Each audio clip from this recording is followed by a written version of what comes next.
In Efesiërs 4 vers 1 tot 6 skryf Paulus vanuit die tronk met 'n dringende versoek aan die gelowiges. Hy noem homself 'n gevangene omdat hy die Here dien. Maar het jy opgelet? Sy fokus is nie op sy eie beperkings of sy eie haglike omstandighede nie. Sy eerste en belangrikste oproep is dat ons lewenswandel in ooreenstemming moet wees met die roeping wat ons van God ontvang het.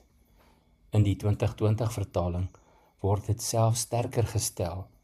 Ons moet waardig lewe aan die roeping waarmee ons geroep is.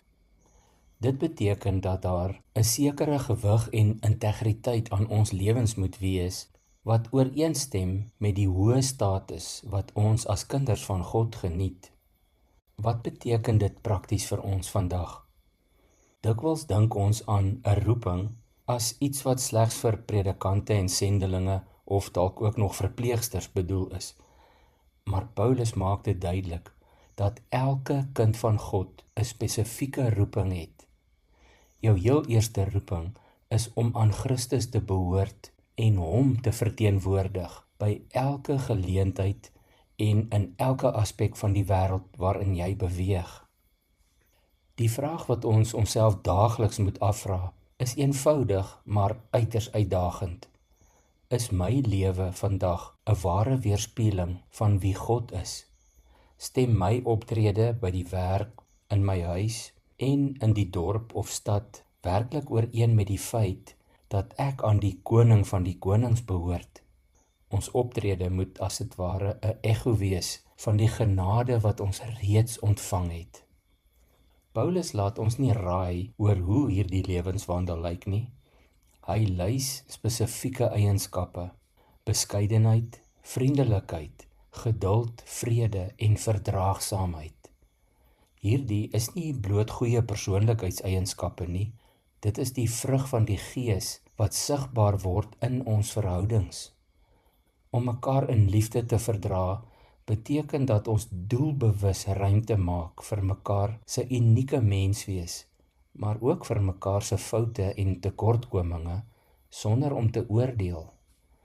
Dit vra dat ons eie egos doelbewus prysgee, terwille van die groter prentjie, die eenheid van die liggaam wat die Gees gesmee het. Hierdie eenheid is die fondasie van ons kerkwees. Paulus herhaal die woord een oor en oor.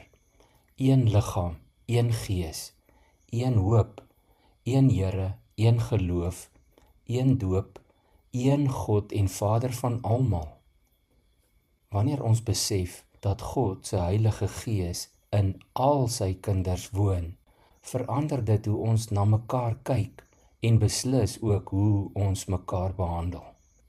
Of dit nou jou huweliksmaat, jou buurman of 'n kollega is, of 'n medelandsburger, as hulle aan Christus behoort, is hulle medeburgers van God se koninkryk. Meer nog, ons is almal deel van dieselfde huisgesin. En uiteindelik is elke wese deur God geskape. Laat jou lewe vandag 'n lewende amen wees op God se roeping vir jou, deur in vrede en liefde en met deernis te lewe met almal rondom jou. Ja, almal. Kom ons bid saam. Dankie o Heilige Gees dat U in elkeen van ons woon, almal wat aan God behoort. Help my vandag ook dat my optrede teenoor alle mense wat oor my pad kom 'n ekko sal wees van die genade wat ek reeds ontvang het. Ek bid dit in Jesus se naam. Amen.